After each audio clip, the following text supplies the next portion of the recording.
Hi, I'm Graham and welcome back to Man vs Film. I have another 10 fantastic movies for you to check out right now on Netflix UK for the month of October 2018. So let's get started. Number 10, Tao. A woman is held captive by a scientist in a futuristic smart house and hopes to escape by reasoning with the artificial intelligence that controls the house. The one thing that really made me interested about Tao was the lead actress, Micah Monroe. I thought she was fantastic in It Follows and great in The Guest as well. And I'm pretty much going to check out anything else that she stars in because of those two movies. Tao is a movie that doesn't quite live up to those two cult classics, if you ask me. It is all about this one person who wakes up as part of an experiment in a house and it doesn't go the way you're expecting it to go. In fact, you're left with this woman who is a prisoner of luxury, who has a timescale on her and who is trying to educate and reason with an artificial intelligence in hopes of escaping this house and its sadistic robot that is there to protect it. It was an interesting watch. Don't know if it's one I'll go back to, but I can suggest checking it at least once. Number 9, The Debt Collector. A classically trained martial artist goes to work as a mob debt collector. The job seems easy enough until a client drags him into a situation deeper than he could ever have anticipated. Quite often I will throw on a Scott Adkins direct-to-video action movie because he's my go-to guy these days. I think his movies are genuinely very entertaining. They don't have much substance to them, but to be fair, do we really look for that in these types of movies? Here he plays a debt collector, forcibly put under that because he owes money and he needs to pay bills, and he finds a job that he is suited to, and that is busting heads.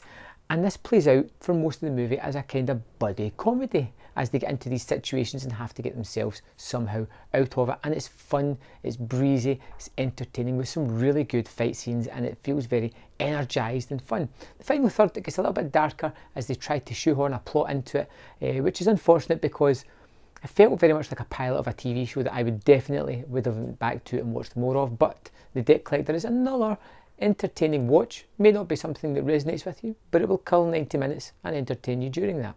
Number 8, 7 Psychopaths. A struggling screenwriter inadvertently becomes entangled in the Los Angeles criminal underworld after his oddball friends kidnap a gangster's beloved Shih Tzu.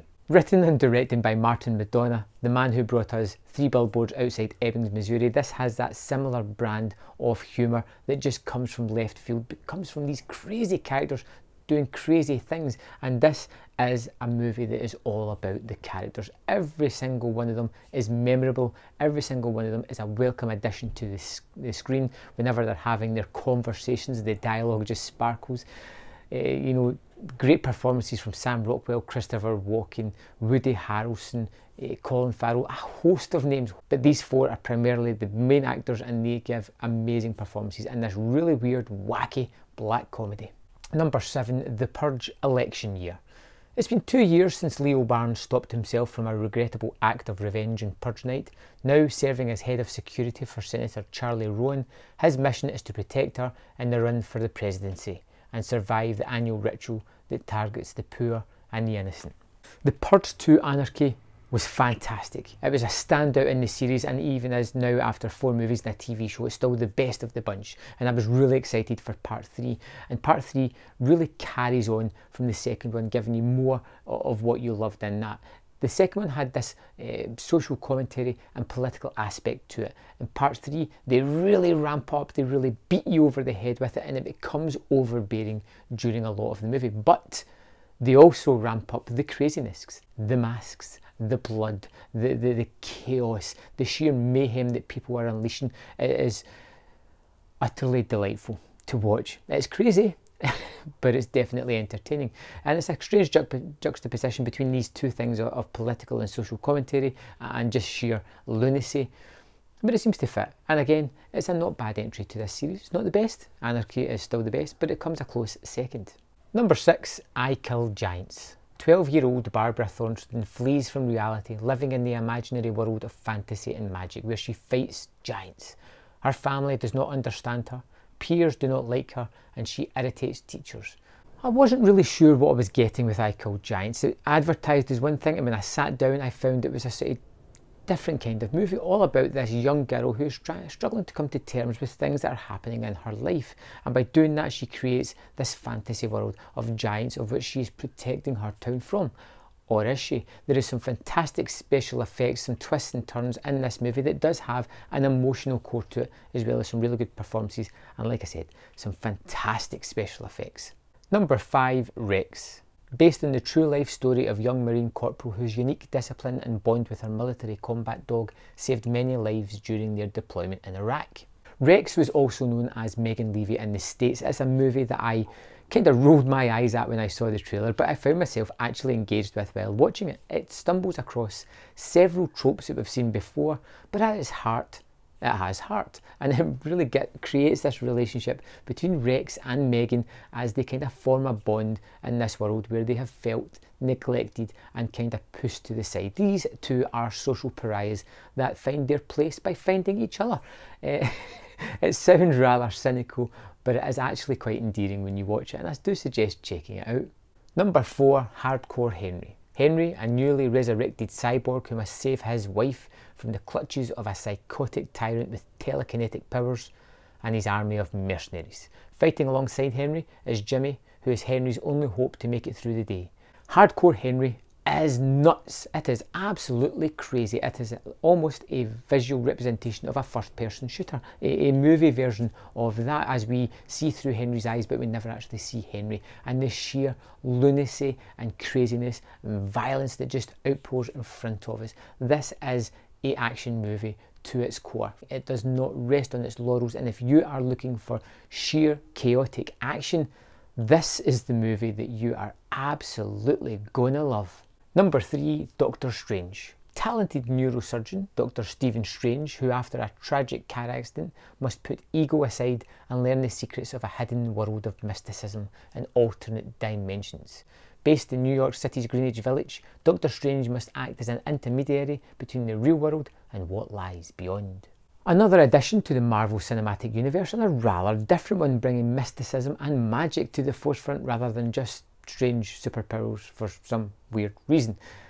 And Benedict Cumberbatch is perfectly cast as Strange in this world that is visually exciting to watch. You see all these magic tropes, something that we haven't seen done before in Marvel movies. We get some really endearing characters. This is an origin story which is required for this type of character, someone that's not really in the zeitgeist or someone that's not popularly known, and it really does create these visual elements that are stunning to watch, very much like Inception, with worlds folding upon themselves, but to the nth degree. I think it's a really interesting Marvel movie, and one that I'm rather fond of. Number 2, The Grand Budapest Hotel. The adventures of Gustav H., a legendary concierge at the famous hotel from the fictional Republic of Zabrowska. Between the First and Second Wars, and Zero Mustafa, the lobby boy who becomes his most trusted friend. I absolutely adore The Grand Budapest Hotel. When I saw it, it was the top movie of the year it came out. It was one that really stuck with me, and every single time I go back to it, I just fall in love with this movie. It is full of wacky and crazy characters. It is shot in a really visceral, unique visual style. It has this playfulness between its banter, its plot, its characters, and it has some fantastically memorable sequences. This is a movie that it's like a comfort blanket. It's one that you just envelop into. It takes you over and just leaves you with that happy feeling at the end of it. If you haven't seen it, I highly suggest checking this one out. Number 1, The Bad Batch. The Bad Batch follows Arlen after she is left in a Texas wasteland fenced off from civilization while trying to navigate the unforgiving landscape.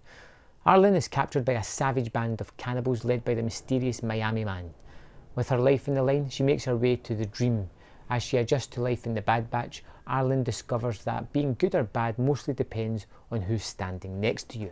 I absolutely love The Bad Batch. It feels like one of those movies that was tailored directly to me and my tastes. It's got these fantastic cinematic sequences, it's got some fantastic cinematography, it's got really weird, unusual characters, it has a really strange and unique plot, and it really tells a story that is engaging, that is fun to watch, that is constantly shocking and renewing itself and creating new paths for it to go down, and all of them are fantastic to watch. Jason Momoa is in this, as well as Suki Waterhouse, who gives an amazing performance as Arlen.